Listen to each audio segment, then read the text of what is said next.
Good morning everyone. Welcome to daily shots of finance. आज की video में बात करेंगे इकोनॉमिक टाइम्स 25 फरवरी के एडिशन के बारे में। आज है सैटरडे एंड ये न्यूज़पेपर कवर करेंगे। अगर आपको कोई पीडीएफ चाहिए तो आप टेलीग्राम ग्रुप का एक लिंक दिया हुआ है नीचे, उसको आप ज्वाइन कर सकते हैं। उसके अंदर सारी पीडीएफ आपको मिल जाती है। अगर आपको कोई भी डाउट रहता है तो आप कभी भी कॉमेंट कर सकते हैं बीच में रुक कर, या फिर आप टेलीग्राम ग्रुप पे भी मैसेज कर सकते हैं। दूसरी चीज कि मतलब मैं कोई फीस या कुछ भी चार्ज नहीं करता हूँ इससे रिलेटेड। तो बस एक छोटी सी रिक्वेस्ट है कि आप इस वीडियो को लाइक कर दें, नीचे लाइक का बटन होगा। So that would be enough and thank you very much. Start करते हैं पहली न्यूज से। PM Modi urges G20 to focus on world's most vulnerable. तो यहाँ पर क्या है, G20 का पहले मैं आपको पूरा बैकग्राउंड देता हूँ। मैंने एक आपका केस स्टडी लिखा था G20 के ऊपर, तो ये मेरा एक आर्टिकल है। बहुत 200 वर्ड्स के अंदर लिखना था, तो बहुत छोटा इसके अंदर इंफॉर्मेशन है। सबसे पहले कंट्री से स्टार्ट करते हैं। G20 एक ग्रुप ऑफ 20 कंट्रीज है, और ये अकेला ऐसा ग्रुप है, जैसे G7 है, G20, इसके अलावा बहुत सारे ग्रुप्स और भी हैं। तो उन सब के अंदर क्या होता है, जनरली या तो डेवलप्ड कंट्रीज होती हैं जैसे G7 के अंदर है, या फिर डेवलपिंग कंट्रीज होती हैं जैसे यूरोपियन यूनियन है, या ये सब ये जो बने हुए हैं ग्रुप्स, इनके अंदर G20 एक ऐसा ग्रुप है जिसके अंदर बहुत रैंडम तरीके से काफी सारी कंट्रीज हैं। बट वो टोटल मिलाकर, जैसे मैंने यहाँ पे लिखा है, 80% of the world GDP hold करते हैं, सिर्फ 20 countries. And total countries around 200 है। तो यहाँ पर आप देख सकते हैं, इसीलिए ये काफी इंपॉर्टेंट बन जाता है, और इसका एक मेंबर इंडिया भी है। और रिसेंटली अच्छा, इसमें क्या होता है कि आपका हर मतलब हर साल प्रेसिडेंसी चेंज होती है। तो प्रेसिडेंसी का मतलब होता है, ऑब्वियसली बात है कि एक तो प्रेसिडेंट के पास पावर होती है कि वो कुछ ऐसी इनवाइट वाली कंट्रीज को बुला सकता है। दूसरी ये चीज होती है कि मतलब जो प्रेसिडेंट का कंट्री है, वो जो होस्ट करेगी सारी मीटिंग्स को, तो उनके हाथ में काफी ज्यादा पावर होती है। तो इंडिया 2023 में इसको होस्ट कर रहा है G20 को। तो अब यहाँ पर क्या है कि मैंने थोड़ी सी इसके बैकग्राउंड आप जान लेंगे तो अच्छा रहेगा। G20 के बारे में आजकल काफी ट्रेंड में है। फाउंडेड इन 1999 में फाउंड हुआ था G20 वाला ग्रुप, जिसकी जो सारी कंट्रीज हैं वो मिलाकर 80% ऑफ द वर्ल्ड के पूरे जीडीपी को होल्ड करते हैं। पूरे ग्लोबल अफेयर्स में जो भी हो रहा है उसका प्राइमरी वेन्यू, यानी सबसे मेन जगह जहाँ पे डिस्कशन होता है, वो G20 है, जनरली इकोनॉमिक और फाइनेंशियल मुद्दों से रिलेटेड। अब इसमें क्या होता है, इसकी प्रेसिडेंसी जो मेन चलती है वो 3 कंट्रीज से मिलकर चलती है। एक जो आज के टाइम पे प्रेसिडेंट है, जो इंडिया है आज के केस में, एक है जो पिछली बार था, एक है जो नेक्स्ट साल बनेगा। तो तीनों मिलकर थोड़ा थोड़ा होल्ड करते हैं प्रेसिडेंसी के ऊपर। उसको त्रायोका बोलते हैं, त्रोइका। और मेजर जो प्रेसिडेंसी रहती है वो करंट वाले की रहती है। अब यहाँ पर क्या है कि ये हुआ, अब इसमें 2020 में जो सबमिट हुआ था इंडोनेशिया के अंदर, बाली के अंदर सबमिट हुआ था, तो वहां पर इंडिया ने अपना प्रेसिडेंसी को एक्सेप्ट किया था। तो अब उसके बाद मतलब इंडिया ने बहुत सारे चेंजेस किए हैं। ऑलमोस्ट हर इंडिया की गवर्नमेंट वेबसाइट पे एक अलग से कॉलम बनाया हुआ है G20 पर, और गवर्नमेंट बहुत ज्यादा एफर्ट्स करी है G20 को एक सक्सेस बनाने के लिए।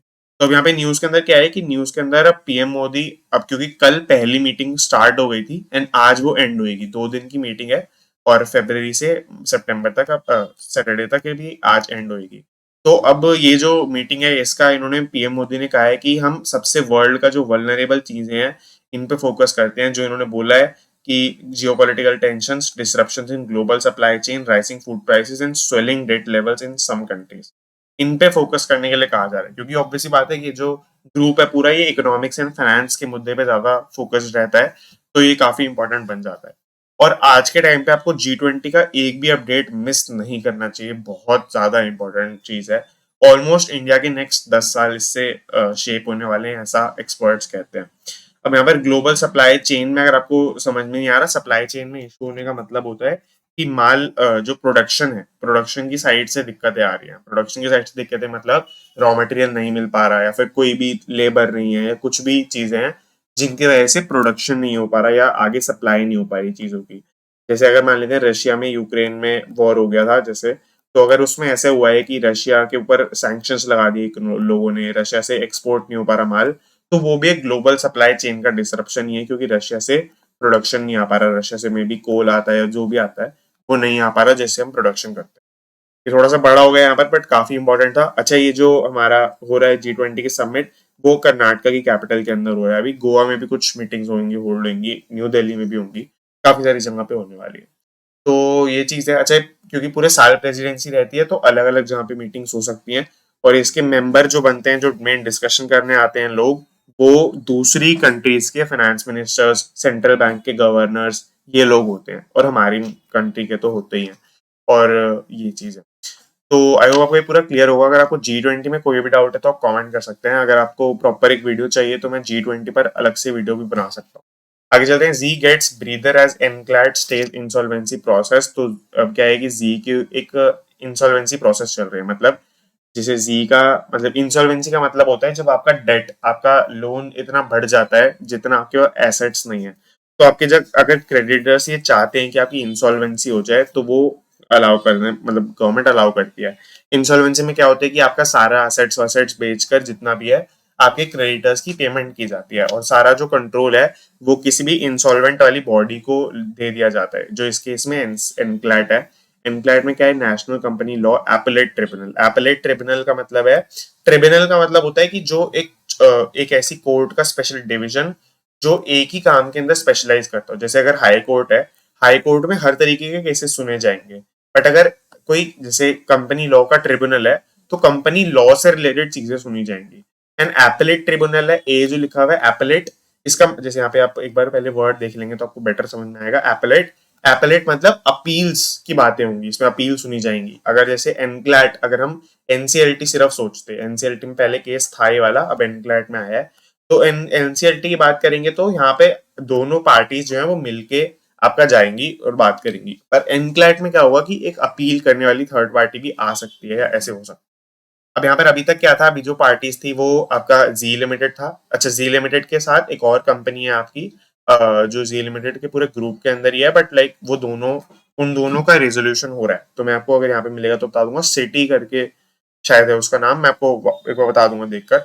और दूसरी चीज ये है कि दूसरी जो पार्टी थी वो क्रेडिटर्स थे, बट अभी क्या है, उनकी एक क्रेडिटर इंडसइंड बैंक ने इसके ऊपर एक केस डाला है। केस के अंदर उन्होंने डिमांड की है 83 करोड़ की। तो यहाँ पर अभी तक जो भी इंसॉल्वेंसी प्रोसेस हुआ था वो ऑलमोस्ट आप कह सकते हैं कि पूरा सेटल हो गया था। जी का कैश बैलेंस अब बचा है 672 करोड़ के आसपास। इसके बाद ये पूरा सेल करने के बाद, ऐसा नहीं है कि इन्होंने गलत मतलब फ्रॉड करा है इंसॉल्वेंसी करके, तो ये हुआ है। अब इसके बाद क्या करने वाले थे, जी लिमिटेड सोनी के साथ मर्ज करने वाला था। ये पूरा रेजोल्यूशन हो गया, इसके बाद वो मर्ज करने वाला था। अब आपको एक डाउट आ रहा होगा कि क्या कंपनी जैसे कर सकती हैं कि वो अपना ऐसे मर्ज करने के बाद अपना काम करे। तो पहले मैं आपको पहले जी लिमिटेड का जो प्ली है, प्ली मतलब जो उनकी एक तरीके से रिक्वेस्ट है वो दिखा देता हूँ। तो वो ये रिक्वेस्ट थी कि जी लिमिटेड सेक्शन 7 के अंदर उन्होंने रिक्वेस्ट फाइल किया है कि उन्होंने डिफॉल्ट 83 करोड़ का अगेंस्ट जी उन्होंने फाइल किया है। अब इसके अलावा जो दूसरी कंपनी थी जो जिसका रेजोल्यूशन हो रहा है वो है आपकी सिटी नेटवर्क। तो ये दोनों कंपनी एसएल ग्रुप करके एक कंपनी है, एसएल ग्रुप है पूरा, इस ये होल्ड करता है दोनों कंपनी। अब यहाँ पर ये हुआ है। अब इसके बाद मैंने यहाँ पे सर्च करके रख लिया आपके लिए कि as a part of the मतलब कि क्या कंपनी ये काम कर सकती है जब वो उसका डिसोल्यूशन हो जाता है उसके बाद। तो हाँ जी, कर सकती है। Once this resolution plan is approved and implemented, this pulls the company out of its insolvent position and allows it to operate as a going concern while serving its debt obligations. तो जो भी उसकी date obligations हैं, जो creditors मान रहे हैं कि ठीक है आप कर लो काम आगे, तो उनको सर्व करते हुए, मतलब उनको पेमेंट करते हुए वो अपना पूरा काम आगे कर। तो आई होप आपको पूरा क्लियर होगा ये। अगर मैं आपको बाली G20 के बारे में बताऊं तो ये है, बाद में देखेंगे इसको जब हम इस न्यूज पे आएंगे। तो ये हो गया यहाँ पर कवर। आगे चलते हैं। New Delhi trying to bridge gap over wording of communique. तो ये बहुत बेसिक न्यूज है, इसको जल्दी कवर करेंगे। इसमें क्या है कि जब रशिया यूक्रेन का क्या है, 1 साल हो गया है उनके पूरे इस कॉन्फ्लिक्ट को, वॉर को। तो 1 ईयर एनिवर्सरी का नीचे भी एक ये डला हुआ है यहाँ पर, India China abstain on general, ये हो गया यहाँ पर। अब इसमें क्या लिखा है कि बाली G20 में जो कंसेंसस हुआ था इसके ऊपर, क्योंकि ऑब्वियस सी बात है पिछले साल जो G20 का समिट था उसमें बहुत बड़ा मुद्दा बन गया था रशिया यूक्रेन का पूरा वॉर होना।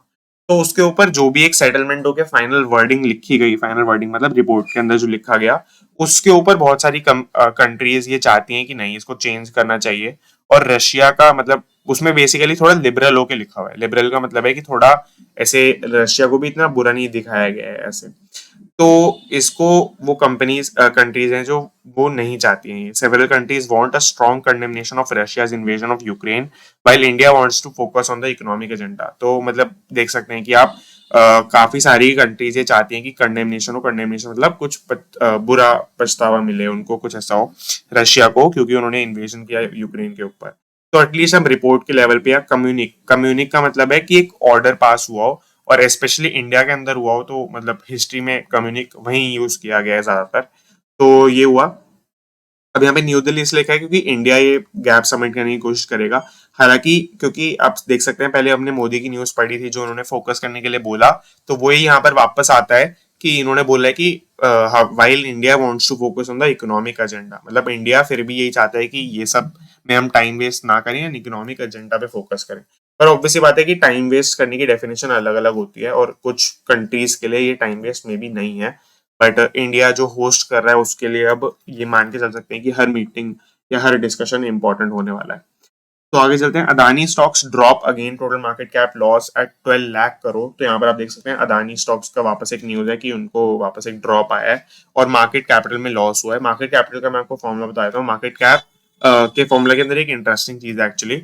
मार्केट कैप का फॉर्मूला होता है कि आपका एक तो मार्केट में जितना शेयर का प्राइस चल रहा है, वो मैं प्राइस के लिए रख रहा हूँ रुपीज का सिंबल, इनटू में number of outstanding shares. Outstanding shares का मतलब होता है, काफी इंटरेस्टिंग है, कि टोटल नंबर ऑफ शेयर्स लिए जाते हैं कंपनी के, उसमें से माइनस करा जाता है आपका जो गवर्नमेंट की होल्डिंग है एंड जो प्रमोटर की होल्डिंग है। गवर्नमेंट की होल्डिंग एंड प्रमोटर्स की होल्डिंग। प्रमोटर्स मतलब जैसे अगर अदानी कुछ होल्ड करता है, या सॉरी अंबानी कुछ होल्ड करता है, या अदानी भी कह सकते हैं, तो वो आपके प्रमोटर की होल्डिंग आती है, वो उसको माइनस कर देते हैं। और गवर्नमेंट की होल्डिंग तो गवर्नमेंट की है, तो उसको भी माइनस कर देते हैं। और उसके बाद जो जनरल पब्लिक के पास या कमर्शियल बैंक्स के पास या कमर्शियल फाइनेंशियल इंस्टीट्यूशन के पास जो बचता है, सिर्फ उसी को कंसीडर किया जाता है for the sale in the market. Outstanding shares उसको बोलते हैं। तो टोटल शेयर से मल्टीप्लाई नहीं होता है मार्केट वैल्यू के लिए, बेसिकली मेरा पॉइंट ये है। अब यहाँ पे चलते हैं आगे। अदानी, अब इनके मार्केट कैप की लॉस हो गई। बहुत बेसिक न्यूज है, आपको सभी को पता है अदानी का स्टॉक काफी फॉल करी है, तो वो उसके अंदर और फॉल आ रहा है, यहाँ पे आपको देखने को मिलेगा। अंबुजा सीमेंट्स एंड एसीसी की न्यूज हमने कवर की थी जब उन्होंने अक्वायर किया था पहले। एनडीटीवी का भी स्टॉक फॉल कर गया है। एंड ये एक यहाँ पे वर्ड लिखा हुआ है 7/10 group scripts fall up to 5% on Friday. यहाँ पर आप 7/10 ग्रुप स्क्रिप्ट्स, स्क्रिप्ट्स का मतलब है स्टॉक्स बेसिकली। तो जैसे अगर आपने देखा हो कि कई सारे स्टॉक्स के अंदर ऐसे, मतलब हर स्टॉक की एक स्क्रिप्ट होती है। स्क्रिप्ट मतलब जैसे एक वर्ड होता है 3 लेटर का, जिससे बेसिकली उसको आइडेंटिफाई करते हैं। जैसे रिलायंस का इज RIL, येस बैंक का YES, येस है। तो इस तरीके से वो स्टॉक का एक नेम होता है। जैसे अगर आपको अदानी का सर्च करके देख लेते हैं, अगर हम यहाँ पे सर्च करते हैं अदानी गैस स्क्रिप्ट, जो कि आपको सीधा आपको नाम के साथ देखने को मिलेगा, यहाँ पर ये रहा। अब यहाँ पर जैसे NSE के ऊपर तो ऐसे वर्ड्स के अंदर होता है, BSE के ऊपर ऐसे नंबर्स के अंदर होता है कोड। तो ये चीज है। एंड और मतलब MCX के ऊपर, इन सब के ऊपर और अलग अलग तरीके से होता है। तो ये चीज है। यहाँ पर फॉलिंग क्रॉप प्राइस वाली न्यूज कवर करते हैं। एक FDI की न्यूज, सॉरी वो आ गया है। Falling crop prices extreme heat में रॉयल रूरल रिकवरी। अब यहाँ पर क्या है, फॉलिंग क्रॉप प्राइसेस मतलब कि दो चीजें हैं इस पूरे पॉइंट के अंदर। दो चीजें क्या है कि एक तो अभी जो रूरल डिमांड है वो मतलब रिवाइवल का साइंस शो कर रही थी, बट वो प्रेशर के अंदर आ सकती है। रूरल डिमांड मतलब जो रूरल एरियाज के अंदर डिमांड हो रही है चीजों की। तो रूरल एरियाज के अंदर बहुत बेसिक चीजों की डिमांड होती है पहली बात तो उनके अंदर से किसकी बात कर रहे हैं, क्रॉप्स, कंज्यूमर गुड्स, इन सब की बात कर रहे हैं। तो अब वही कंज्यूमर गुड्स वाली कंपनी से ही डेटा मिल रहा है। पहली चीज कि एक तो आपका प्राइस ऑफ क्रॉप्स जो है वो फॉल कर जाएंगे, तो उसकी वजह से आपका रूरल डिमांड और कम हो जाएगी, क्योंकि उनको पैसा नहीं मिलेगा, क्योंकि रूरल डिमांड में इनकम का सोर्सेस एग्रीकल्चर मेनली। तो वहां पे उनको पैसा नहीं मिलेगा, क्योंकि काफी सारी क्रॉप्स के प्राइसेस घट रहे हैं, सेल प्राइसेस घट रहे हैं, जैसे आपको देखने को मिलेगा आगे कि as well as the possible decline in the prices of some commodities such as wheat and mustard. तो ये सब जो है इनके प्राइस गिर रहे हैं। आगे देखने को मिलेगा potato and onion have already crashed due to increase production. Increase production हुई तो आपका रेट कम हो गया। रेट कम होते ही क्या हो गया, इनकी इनकम कम हो गई, रूरल डिमांड कम हो जाएगी। तो अब ये कम हुआ। अब दूसरी चीज ये भी है कि यहाँ पर जो क्रॉप्स हैं वो डैमेज भी हो गई हैं। एग्रीकल्चर के अंदर एक और दिक्कत हो रही है वापस, कि मतलब होती तो है ही बट हो रही है वापस, कि अनसीजनल थ्रेट। मतलब आपको देखने को मिलेगा कि फरवरी के अंदर ही इतनी ज्यादा गर्मी आ गई एकदम से, तो उसकी वजह से आपका क्रॉप्स डैमेज हो रही है और ज्यादा, और ये भी एक फैक्टर बनेगा रूरल डिमांड के कम होने का। तो ये बेसिकली ये न्यूज़ ज़्यादा ऐसे होनी चाहिए कि एग्रीकल्चर के अंदर क्या-क्या दिक्कतें आ रही हैं, बट इन्होंने इसको थोड़ा और एक लेयर इसके ऊपर लगा के लिखा है कि कंज्यूमर गुड्स इंडस्ट्री को डिमांड का कम होना फेस करना पड़ेगा। अच्छा, कंज्यूमर गुड्स इंडस्ट्री जो है 35%, 36% अपनी डिमांड रूरल इंडिया से मीट करती है, जिससे आपको यहाँ पे देखने को मिलेगा।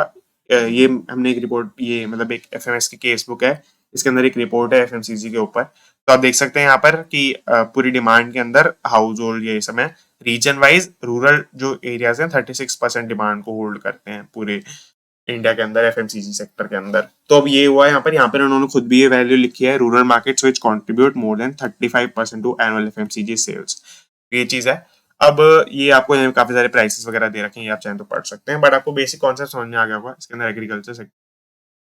Engineering colleges stare at tough hiring season, तो बहुत बेसिक न्यूज़ है। इंजीनियरिंग कॉलेजेस के अंदर आपकी हायरिंग काफी ज्यादा स्ट्रक कर गई है। पिछले साल की जो क्लास थी, क्लास ऑफ 2023, मतलब पिछले साल का मतलब है कि मैं क्लास ऑफ 2024 से हूँ, तो मैंने वैसे पॉइंट ऑफ व्यू से बोला, बट हाँ, जिनकी इस साल ग्रेजुएशन एंड होने वाली है क्लास ऑफ 2023, तो वो उनकी प्लेसमेंट्स की बात चल रही है, तो सेकेंड फेज ऑफ प्लेसमेंट चल रहा है। तो यहाँ पर बहुत सारी कंपनीज ने बैकआउट कर लिया है क्योंकि उनको रिसेशन का प्रेशर है, ये सब है। बेसिकली ओवरऑल इकोनॉमी में उनको दिक्कत हो रही है। दूसरी चीज एक और जो काफी बड़ा पॉइंट मुझे लगा कि some companies are yet to onboard students on the previous batch. तो मतलब क्या है कि पिछले बैच में जो रिक्रूट हो गए थे उनकी भी ऑनबोर्डिंग भी ऐसे कई सारे बैचेस है जिनकी नहीं हुई है। तो ये चीज रहेगी यहाँ पर। अब दूसरी चीज, कॉलेजेस बैंकिंग और नॉन आईटी सेक्टर्स। अच्छा, इंजीनियरिंग कॉलेजेस के अंदर दो चीजें होती हैं। दो चीजें मतलब, एक तो आपका आईटी सेक्टर के अंदर रिक्रूटमेंट होता है, आईटी सेक्टर मतलब कोडिंग जॉब्स और ये सब, सॉफ्टवेयर डेवलपमेंट एक्सेट्रा। और दूसरा होता है नॉन आईटी सेक्टर के अंदर डेवलपमेंट होता है। नॉन आईटी सेक्टर मतलब जैसे बहुत सारे सेक्टर, रिटेल के अंदर हुआ रिक्रूटमेंट, या कुछ भी है जो आईटी सेक्टर नहीं है, बेसिकली बैंकिंग वगैरह। तो इनके अंदर जो भी रिक्रूटमेंट होता है इनको नॉन आईटी कंपनीज बोलते हैं, और ये जनरली कम पैकेज ऑफर कर रही होती है आईटी कंपनीज से, क्योंकि ऑब्वियसली बात है IT companies main core sector है इनका। तो नॉन आईटी सेक्टर्स के अंदर भी अब, क्योंकि आईटी सेक्टर के अंदर काफी सारी कंपनीज नहीं आ रही है। अच्छा, एक तो होता है आपका आईटी सेक्टर, इंफॉर्मेशन टेक्नोलॉजी। एक इसी के अलाइड एक चीजें बोलते हैं आईटीईएस। आईटीईएस, अगर आपने नारायण मूर्ति के इंटरव्यू सुने हो, वो बहुत बार इस टर्म को बोलते हैं, बहुत बार। तो आईटीईएस का मतलब होता है इंफॉर्मेशन टेक्नोलॉजी एनेबल्ड सर्विसेज। तो मतलब वो सर्विसेज जो आईटी के बिना पॉसिबल नहीं होती, वो इस सेक्टर के अंदर आती हैं। और अब बहुत ब्रॉड है ये। आईटी वाला सेक्टर थोड़ा छोटा, मतलब कह सकते हैं कि सर्विसेज जो आती हैं वो कम हो जाती हैं थोड़ी। आईटीईएस थोड़ा ब्रॉड है। अब इसके अंदर जो नॉन आईटीईएस कंपनीज हैं, वो बेसिकली अब इनके ऊपर भरोसा करना पड़ रहा है फॉर हायरिंग, ये जो कॉलेजेस हैं इंजीनियरिंग कॉलेजेस इनको, क्योंकि ऑब्वियसली बात है ये आईटी वाली कंपनीज हायरिंग नहीं कर रही हैं थोड़ी। आगे चलते हैं, दो पेज मैंने स्किप किए जो आपके पॉलिटिक्स से रिलेटेड थे, अब इकोनॉमी के वापस आ गए, तो इनको पढ़ लेते हैं। लास्ट चीज है, high rates chip crunch hit FDI. अब यहाँ पे क्या है, दो चीजें एफडीआई को हिट कर रही हैं। एफडीआई मतलब foreign direct investment. Foreign direct investment का मतलब होता है कि आप बाहर का कोई इन्वेस्टर जहाँ की इंडिया में इन्वेस्ट कर रहा है, बट उसके पास डायरेक्ट कंट्रोल जा रहा है। डायरेक्ट कंट्रोल मतलब, अच्छा, एक होती है आपकी इन्वेस्टमेंट एफडीआई, एक होता है आपका foreign portfolio investment. Portfolio investment के अंदर आपका डायरेक्ट कंट्रोल नहीं जाता है। एफपीआई मतलब होता है कि जैसे वहां आपका कोई पर्सन है, उसने स्टॉक्स के अंदर इन्वेस्टमेंट किया, यहाँ पर रिलायंस का स्टॉक खरीदा, तो रिलायंस का कंट्रोल उसके पास नहीं चले जाएगा अगर वो एक पॉइंट तक नहीं खरीदता है, तो वहां तक वो, उसको हम एफपीआई बोलेंगे। बट अगर ये जैसे वहां का, जैसे अमेरिका से यहाँ पे किसी ने लैंड खरीदा, तो लैंड के ऊपर फुल कंट्रोल उसका है, उस एसेट के ऊपर। तो वो उस पर चाहे तो बिल्डिंग बना सकता है, चाहे तो रेंट पर दे सकता है, चाहे तो उसके ऊपर एग्रीकल्चर करा सकता है, कुछ भी कर सकता है। तो वो ये जो कंट्रोल वाला इन्वेस्टमेंट होता है, इसको एफडीआई बोलते हैं। अब यहाँ पर क्या हुआ कि फाइनेंशियल ईयर 2024 के लिए एक आउटलुक स्ट्रेटेजी डिजाइन करने की डिमांड चल रही है, क्योंकि बहुत सारे रीजंस की वजह से एफडीआई वापस से कम हो गया है। आप देख सकते हैं उसके अंदर रीजन दो बताए गए हैं। पहला रीजन है कि elevated interest rates and shortage of semiconductor in such sectors. इन दो रीजंस की वजह से आपका क्या है कि इंडिया के अंदर एफडीआई टोटल जो इनफ्लोज आ रहे थे, वो 15% से डिक्रीज कर गए हैं। And this fiscal year from before two, पहले जो थे वो आपके 36.75 बिलियन पे थे। अच्छा, ये तो आपका पूरा न्यूज बहुत बेसिक है। हाई रेट्स का मतलब है कि वहां की कंट्रीज के अंदर हाई इन्वेस्टमेंट रेट्स चल रहे हैं, इंटरेस्ट रेट्स चल रहे हैं। तो इससे होता क्या है, बेसिकली वो गवर्नमेंट चाहती है कि वहीं पे वो लोग इन्वेस्टमेंट कर दे अपने एफडी के अंदर, बैंक के अंदर रख दे पैसा, ताकि ताकि दो चीजें होती हैं, किया क्यों जाता है, ताकि वहां की इन्फ्लेशन कंट्रोल हो। इन्फ्लेशन कंट्रोल हुए मतलब वहां पे इन्फ्लेशन कम हुए। अगर लोग अपना बैंक में पैसा जमा करा देंगे तो वो खर्चा कम करेंगे तो इन्फ्लेशन कम होएगी। तो ये क्योंकि बहुत ज्यादा इन्फ्लेशन चल रहा है ऑलरेडी काफी सारी इकोनॉमीज के अंदर, इसीलिए ये स्टेप्स लिए जा रहे हैं कि इंटरेस्ट रेट्स को बढ़ाया जा रहा है। इंडिया के अंदर भी ये स्टेप्स होते हैं, ऐसा कोई वो नहीं है इसके अंदर। और दूसरी चीज इससे इम्पैक्ट जो पड़ता है, ये तो इसका रीजन हुआ कि क्यों किया जाता है ये चीज, जो बाकी कंपनीज में हाई रेट्स वाला यहाँ पे चल रहा है। दूसरे से इफेक्ट ये पड़ता है कि वहां के लोगों को एक इंसेंटिव मिल जाता है अपनी कंट्री के अंदर इन्वेस्टमेंट करने का, तो वो फॉरेन के अंदर अपनी इन्वेस्टमेंट को ओवरऑल ही कट कर देते हैं। तो ऐसा नहीं है कि इंडिया के साथ कोई खराबी है, बट हाँ ये मतलब ये ओवरऑल बाहर की इन्वेस्टमेंट वहां पे कट हो रही है इस रीजन की वजह से। ये हुआ यहाँ पर। अब इसके बाद अगर मैं आपको एक सोर्स बताऊं, अगर आपको एफडीआई से रिलेटेड डेटा कभी भी चाहिए तो एक बहुत अच्छा सोर्स है इन्वेस्ट इंडिया की वेबसाइट। इसके अंदर सेक्टर वाइज कितना कितना पैसा आ रहा है बाहर से, सेक्टर वाइज आपके स्टेट वाइज भी है, इसके अंदर कंट्री वाइज भी है।